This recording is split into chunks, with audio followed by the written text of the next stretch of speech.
कई जगह ईवीएम पकड़े जाने पर जनपद मिर्जापुर के पॉलिटेक्निक में ईवीएम की रखवाली करने पहुंचे सैकड़ों कार्यकर्ता। उत्तर प्रदेश में चल रहे सामान्य विधानसभा के 7वें चरण के चुनाव समाप्त होने के बाद कई जगह ईवीएम मशीन पकड़े जाने पर आज जनपद मिर्जापुर के पॉलिटेक्निक में रखे ईवीएम की रखवाली करने पहुंचे सैकड़ों समाजवादी पार्टी के जिला अध्यक्ष देवी प्रसाद चौधरी व कार्यकर्ता और गठबंधन के कार्यकर्ता पहुंचे।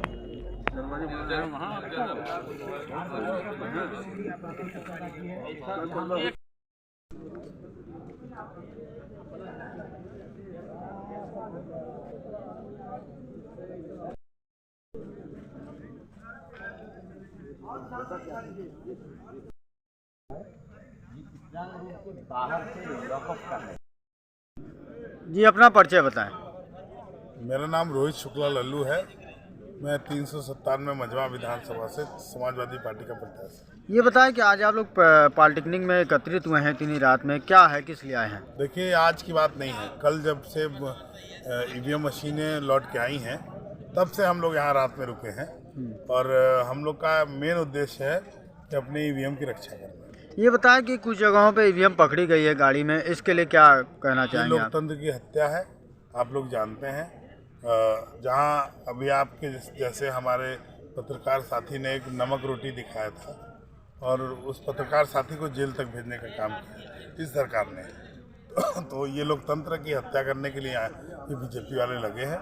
ईवीएम जो पकड़ी जा रही हैं, अब चूँकि वहाँ पे थोड़ी सतर्कता कम थी, लोग सजग कम थे, इसलिए ईवीएम निकल गई।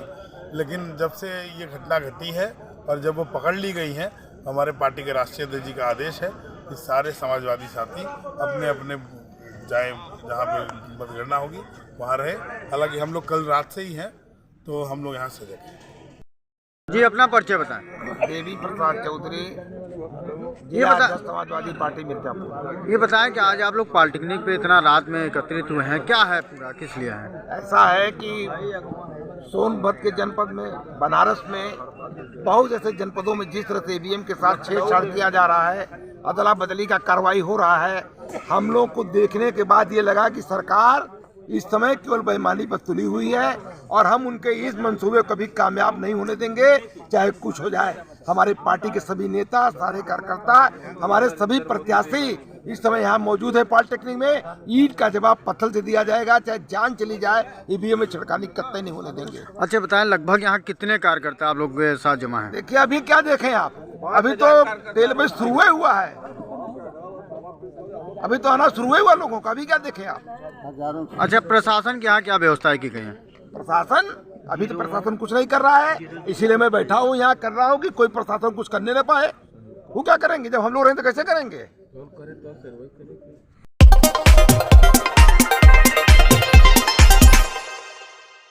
प्रेस कॉन्फ्रेंस करते हुए 174 विधानसभा क्षेत्र के प्रत्याशी रविदास मल्होत्रा। जहाँ पर स्ट्रांग रूम है उसकी सुरक्षा करने की, और वो किसके आदेश पर उस गाड़ी को ले करके वो आरोप वहाँ पहुँच गया, क्या जिसके आदेश पर वो गेट खोला गया। जब वो गेट बंद था, गेट के बाहर सिक्योरिटी थी, दरोगा खड़े थे, इंस्पेक्टर खड़े थे, तो किसके आदेश पर गेट खोला गया। और गेट खोलने के बाद लखनऊ वन क्षेत्र का आरोप को मालूम था, वो गाड़ी लेकर क्यों गया। तो ये इस बात का प्रमाण है कि भारतीय जनता पार्टी बेईमानी करना चाहती है।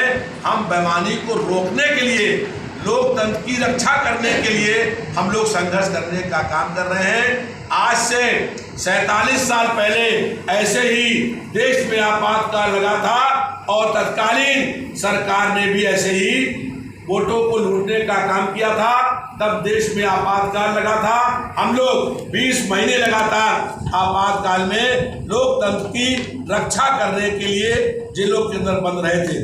जो आपातकाल में हालात थी, ऐसे ही हालात इस समय भी हैं। उस समय भी तत्कालीन कांग्रेस पार्टी की सरकार ने पार्लियामेंट और विधानसभा का कार्यकाल 1 साल बढ़ा दिया था, और आज फिर से भारतीय जनता पार्टी ये चुनाव जो हो रहा है, ये आखिरी चुनाव हो जाएगा अगर भारतीय जनता पार्टी जीत गई। भारतीय जनता पार्टी लोकतंत्र की हत्या करना चाहती है।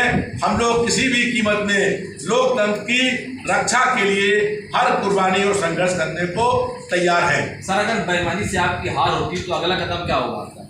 देखिए, हम लोगों को बेईमानी कराने के बाद भी बेईमानी थोड़े वोटों से होती है और 10-5 हज़ार वोट बेईमानी कर सकते हैं। हम तो जो है 50,000 वोट चुनाव जीत रहे हैं। हमारे क्षेत्र के अंदर बेईमानी ये नहीं कर पाए और कर पाए होंगे तो इतनी नहीं कर सकते जितने वोट से हम जीत रहे हैं। लेकिन पूरे प्रदेश भर के अंदर बेईमानी करने का इन्होंने प्रयास किया है। हमने वैसे जब ये घटना हुई थी तो आरओ को बदलने के लिए हाई कोर्ट में रिट कर दी थी और जैसे ही रिट हुई वैसे ही आरओ को चेंज करने का काम हुआ। तो हम अगर कोई भी ऐसी कार्रवाई होगी तो सुप्रीम कोर्ट तक न्याय की लड़ाई लड़ने का काम करेंगे, लेकिन किसी भी कीमत में जनता के एक भी वोट को हम टूटने नहीं देंगे। चाहे इसके लिए कोई भी संघर्ष करना पड़े, चाहे इसके लिए कोई भी कुर्बानी करनी पड़े और चाहे जहां तक हम लोगों को लड़ना पड़े, हम लोग लड़ने का काम करेंगे। बोलने जा रहा है उसके विषय में समाजवादी पार्टी के सैकड़ों कार्यकर्ता रामाबाई अंबेडकर मैदान जो मतगणना स्थल है वहाँ पर ईवीएम मशीन की सुरक्षा करने का काम कर रहे हैं। भारतीय जनता पार्टी चुनाव हार चुकी है और वो बेईमानी करके वोटों में हेरा फेरी करने का प्रयास कर रही है। लखनऊ में 28 तारीख को हम लोग मतगणना स्थल उसके बाहर मौजूद थे। हम लोगों को मालूम हुआ कि एक सरकारी गाड़ी मतगणना स्थल के अंदर है। हम लोग वहाँ पर दौड़े और देखा कि वहाँ पर लखनऊ सेंट्रल का आरओ मौजूद था। हम लोगों को देखकर उसने गाड़ी भगाने का प्रयास किया। हम लोगों ने गाड़ी रोक करके उससे पूछा कि किसके आदेश पर ये गेट खुला था और किसके आदेश पर आप गेट के अंदर गए थे। उनके पास कोई जवाब नहीं था। हमने उनकी गाड़ी की तलाशी ली। गाड़ी के अंदर हथौड़ा, छेनी, आरी, लोहे की राड, पेचकस, प्लास, ताले, चाबी, सील आदि सामान मौजूद था। ताला तोड़ करके उसकी सील को बदलने तक का सारा सामान वहाँ मौजूद था। उस गाड़ी में 3-4 लोग और बैठे थे जो मौका पा करके वहाँ से भाग गए। उसके बाद हम लोगों ने शिकायत करी मुख्य चुनाव आयुक्त से, चुनाव अधिकारी उत्तर प्रदेश से। जांच हुई और जांच में पाया गया कि लखनऊ सेंट्रल का आरओ दोषी है और उसको उसके पद से निलंबित कर दिया गया, हटा दिया गया और दूसरे अधिकारी की नियुक्ति हो गई। ये इस बात का प्रमाण है कि सरकार प्रशासन को दबाव में ले करके जनता के वोटों में हेरा फेरी करने का, बेईमानी करने का प्रयास कर रही है। मुख्य चुनाव आयुक्त और उत्तर प्रदेश के मुख्य अधिकारी ने ये स्वीकार किया कि लखनऊ सेंट्रल के आरओ दोषी हैं और इसीलिए उनको उनके पद से हटा करके दूसरा आरओ मतगणना करने का काम करेगा। हम लोग जो एग्जिट पोल आया है ये अधिकारियों को प्रेशर में लेने का प्रयास है। हमारे कार्यकर्ता बहादुरी के साथ स्ट्रांग रूम की सुरक्षा करने का काम कर रहे हैं। हम लोग के बाद लखनऊ वन क्षेत्र का आरोप को मालूम था वो गाड़ी लेकर क्यों गया, तो ये इस बात का प्रमाण है कि भारतीय जनता पार्टी बेईमानी करना चाहती है। हम बेईमानी को रोकने के लिए, लोकतंत्र की रक्षा करने के लिए हम लोग संघर्ष करने का काम कर रहे हैं। आज से 47 साल पहले ऐसे ही देश में आपातकाल लगा था और तत्कालीन सरकार ने भी ऐसे ही वोटों को लूटने का काम किया था। तब देश में आपातकाल लगा था। हम लोग 20 महीने लगातार आपातकाल में लोकतंत्र की रक्षा करने के लिए जेलों के अंदर बंद रहे थे। जो आपातकाल में हालात थी ऐसे ही हालात इस समय भी हैं। उस समय भी तत्कालीन कांग्रेस पार्टी की सरकार ने पार्लियामेंट और विधानसभा का कार्यकाल 1 साल बढ़ा दिया था और आज फिर से भारतीय जनता पार्टी की चुनाव जो हो रहा है ये आखिरी चुनाव हो जाएगा अगर भारतीय जनता पार्टी जीत गई। भारतीय जनता पार्टी लोकतंत्र की हत्या करना चाहती है। हम लोग किसी भी कीमत में लोकतंत्र की रक्षा के लिए हर कुर्बानी और संघर्ष करने को तैयार है। सर अगर बेईमानी से आपकी हार होती तो अगला कदम क्या होगा?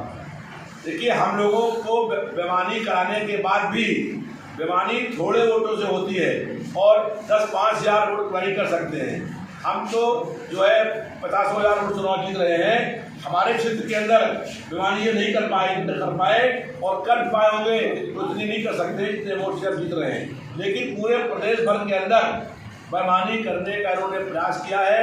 हमने वैसे जब ये घटना हुई थी तो आरओ को बदलने के लिए हाई कोर्ट में रिट कर दी थी और जैसे ही हुई वैसे ही आरओ को चेंज करने का काम हुआ।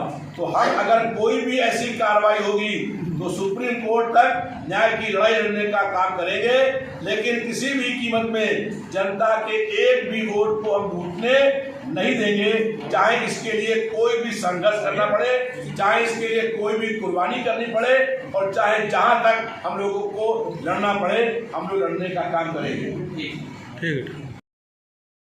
अगर आपको हमारी वीडियो पसंद आए तो हमारी वीडियो को लाइक करें, शेयर करें, कमेंट करें और ज़्यादा से ज़्यादा शेयर करें। Thank you.